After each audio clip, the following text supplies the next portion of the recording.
My husband is like an instant water heater.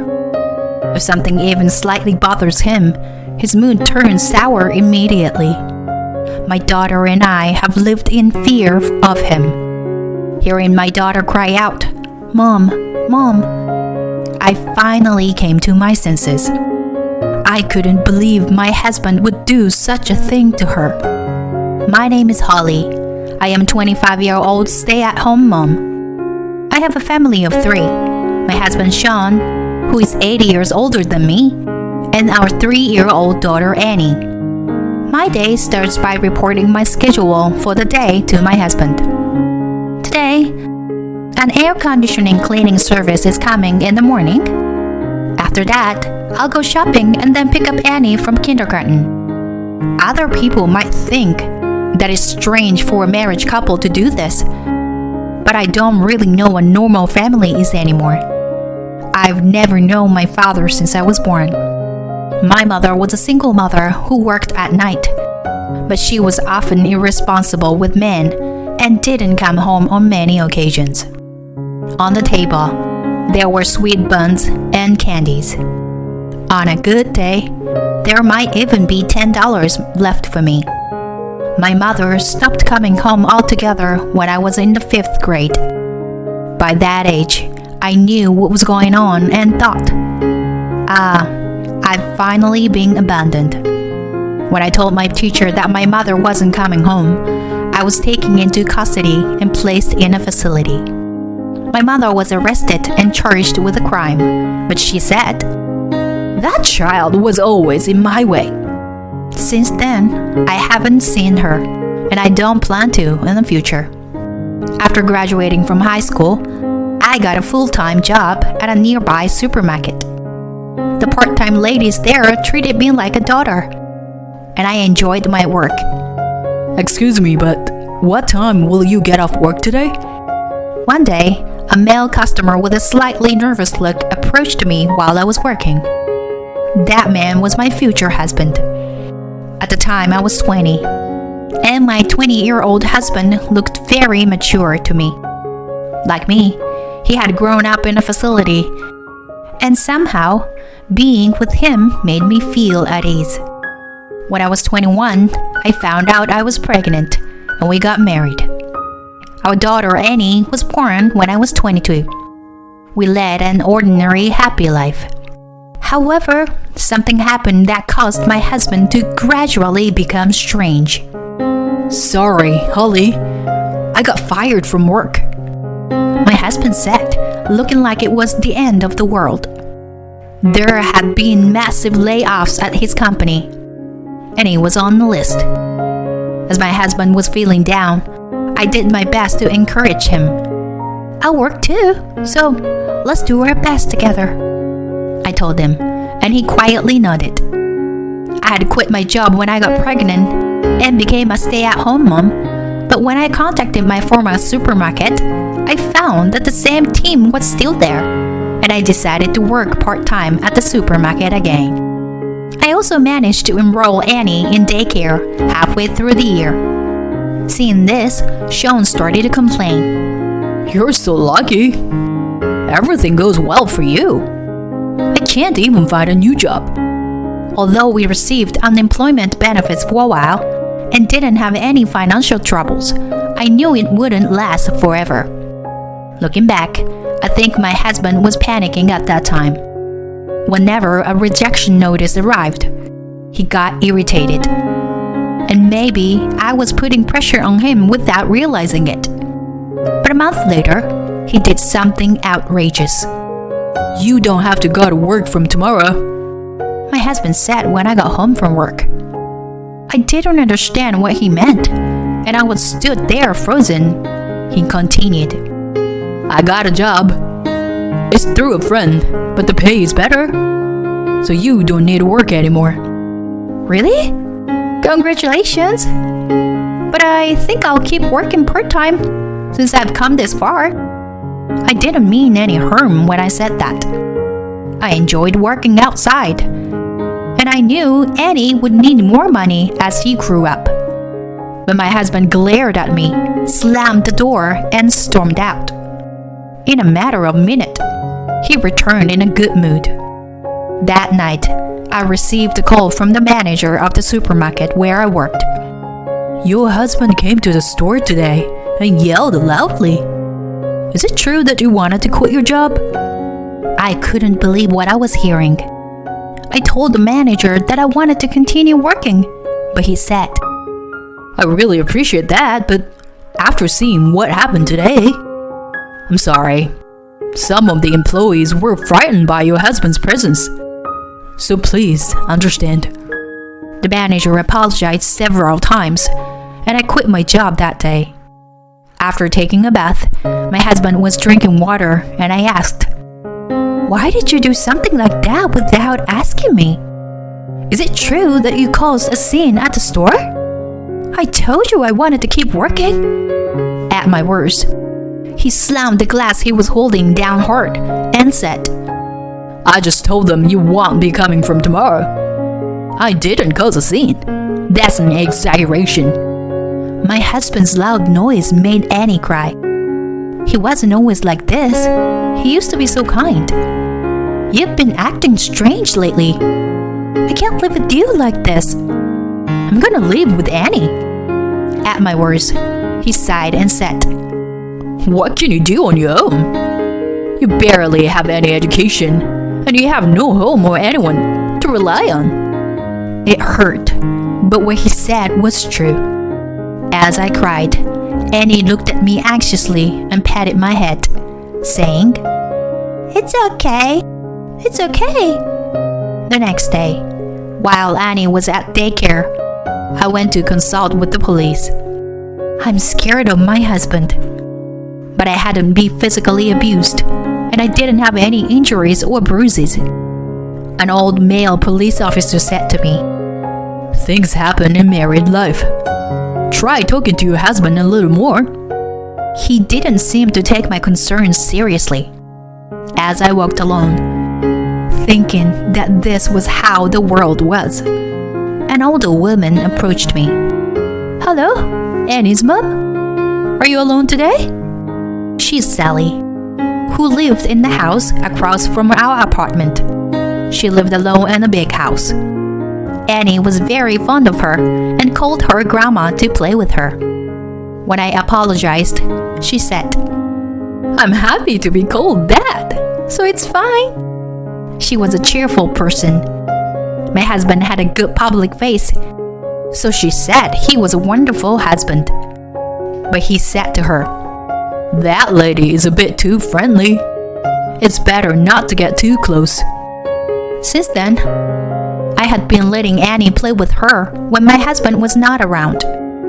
Recently, my husband had been unemployed and always at home, so it had been a long time since I talked to her. My husband is at work and Annie is at daycare, so I'm alone today. She looked at my forced smile and said, Oh, is that so? Then, would you mind accompanying me for a while?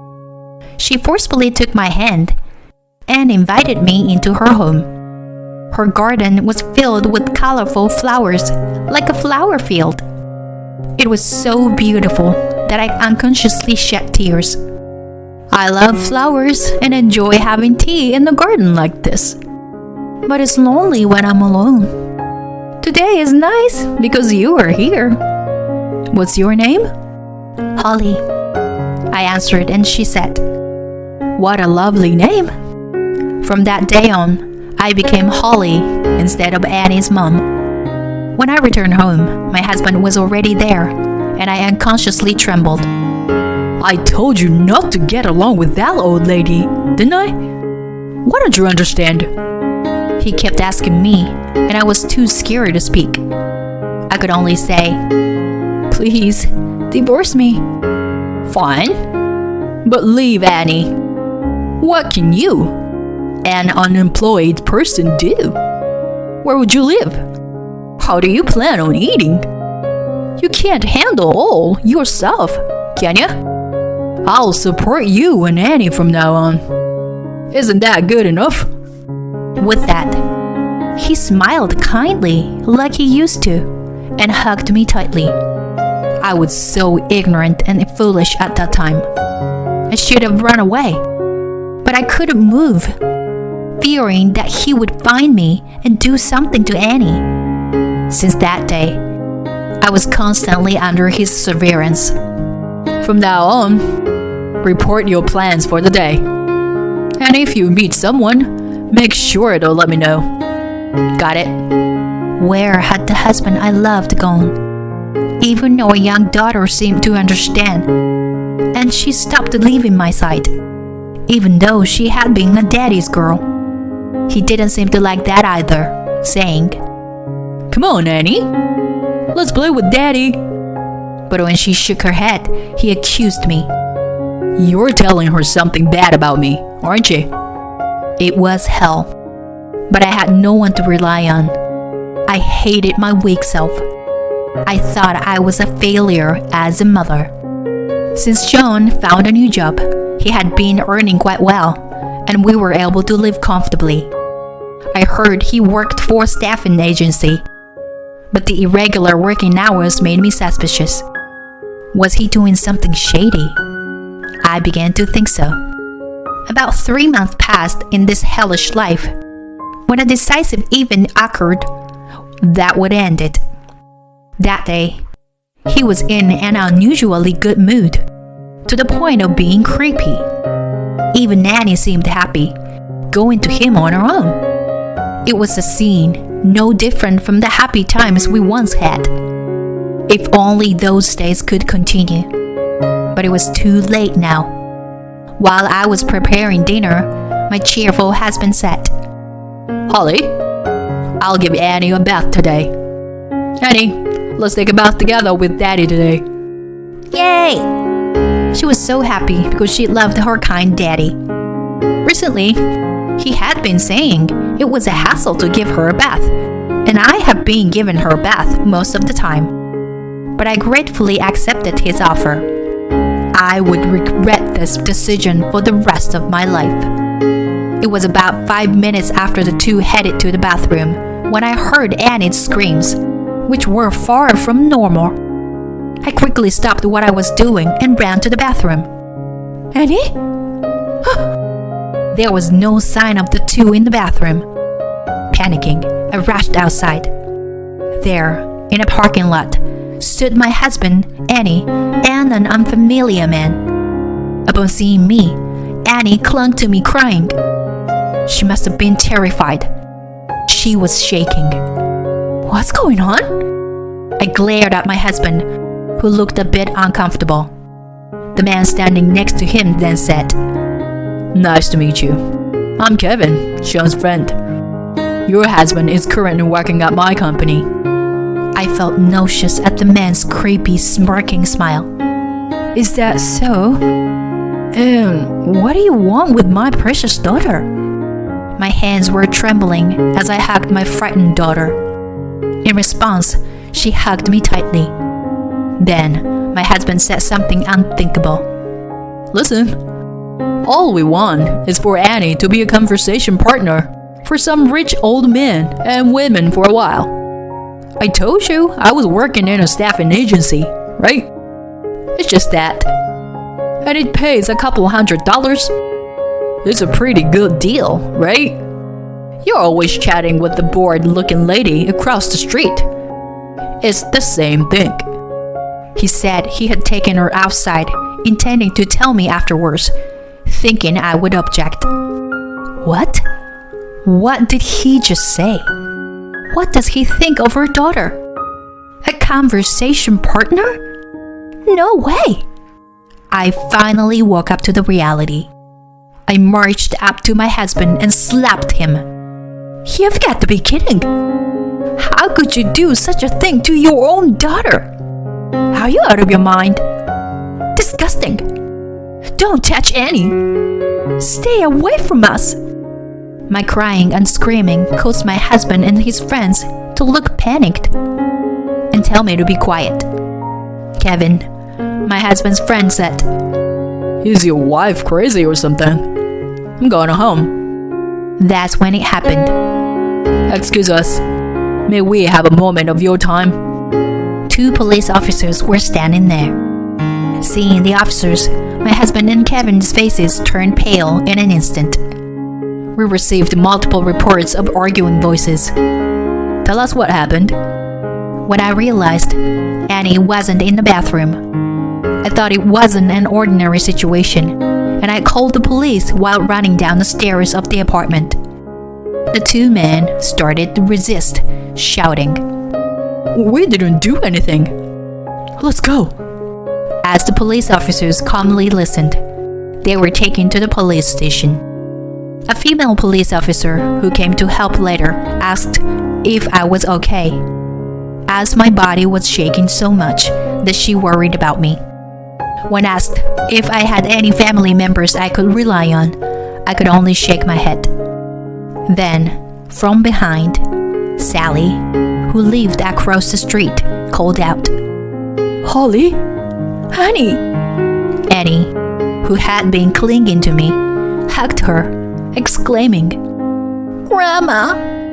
After the female police officer and Sally talked for a bit, Sally kindly invited us to her house. My tears wouldn't stop at her kindness.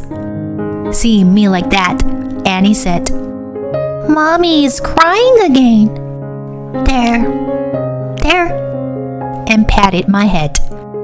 I hugged her and said, I'm sorry.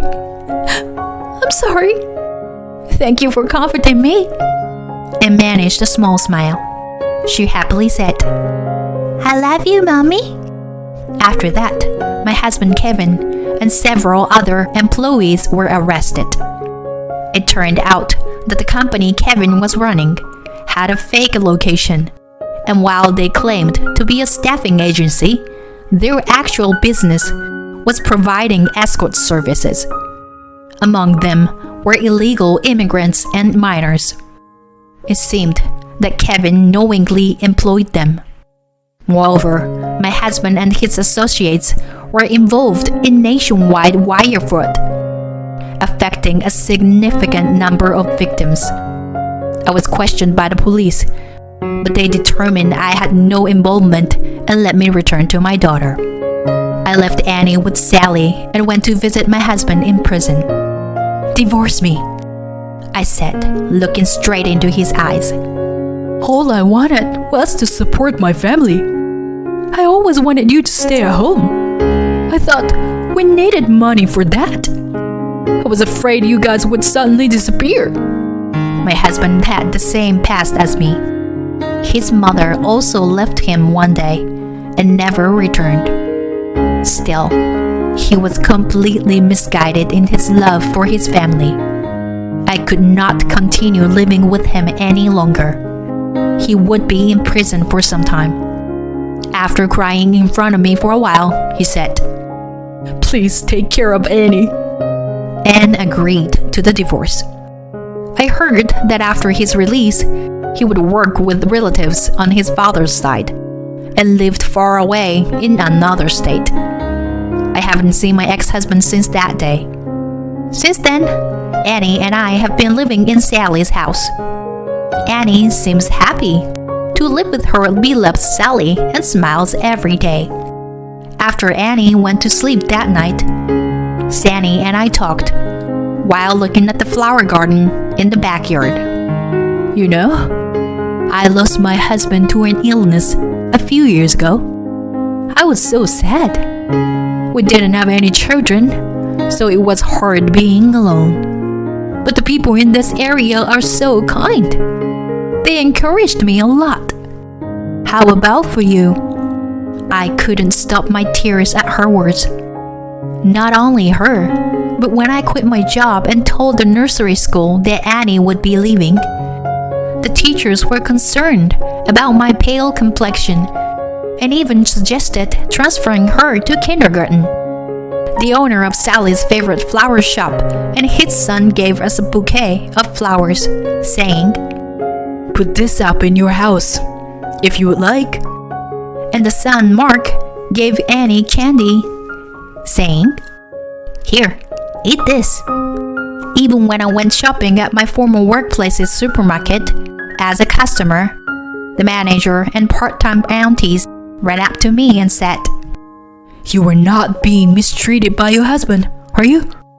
You can always rely on us. The people who reported the situation to the police that day were our neighbors, including Sally, who were worried about my daughter and me.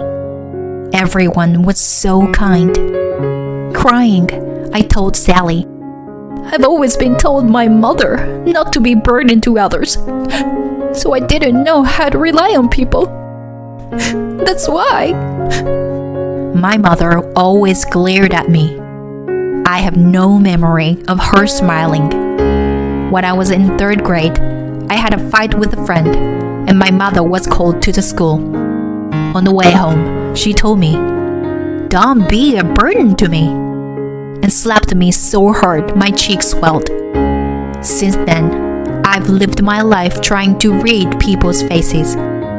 As I sobbed and spoke, Sally gently stroked my head and listened quietly. You are only 25 years old. You still have a long life ahead of you. And you are Annie's only mother.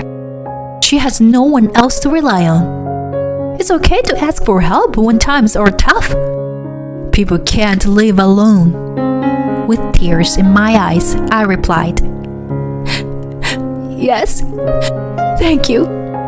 After that, I started working at Sally's favorite flower shop. The owner had lost his wife early and raised his son Mark on his own. Mark and I were the same age. After working there for several years, Sally said, So, Mark, when are you going to confess your feelings to Holly? You'd better hurry, or someone else will snatch her away. I went to all this trouble. As if to interrupt Sally's rumbling words, Mark, with a bright red face, said, Wait a minute. Don't say that, Sally. That's when I found out that he had been interested in me since I was married to my ex-husband. A few years later, when I turned 30, Mark and I got married. Annie, now a grade schooler, was also very happy. At that time, my daughter and I had moved out of Sally's house and were living on our own. But of course, we invited Sally to the wedding. At 80 years old, she was still strong and healthy, and wholeheartedly celebrated my marriage to Mark. I'm surrounded by so many kind people. That day, I resolved to never forget the gratitude I owe to others, and to become a strong mother who would make my child proud. I wonder if I've grown a little since then. My daughter said, Congratulations on your wedding, Mom. I'm happy to be your daughter. Thank you for everything. Anne hugged me tightly. From now on, I pledged in my heart to protect my precious family.